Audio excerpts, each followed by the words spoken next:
देती हैं आप अल्लाह के सच्चे रसूल हैं, हम गवाही देती हैं कि ये कुरान अल्लाह की तरफ से आया है। अब बात मेरे आका की सुननी है, डूब के सुननी है।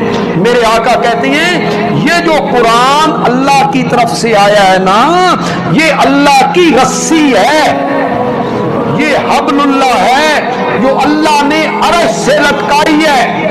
ये रस्सी अल्लाह ने अर्श से जमीन की तरफ लटकाई है। इस रस्सी का ऊपर वाला सिरा रब के हाथ में है और इस रस्सी का नीचे वाला सिरा कुरान पढ़ने वाले के हाथ में है।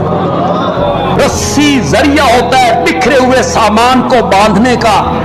ये रस्सी है कुरान जो अल्लाह ने अर्श से लटकाया जमीन की तरफ। अल्लाह कहते हैं अगर कोई मुझ तक पहुंचना चाहता है तो उसका वाहिद जरिया मेरी किताब है।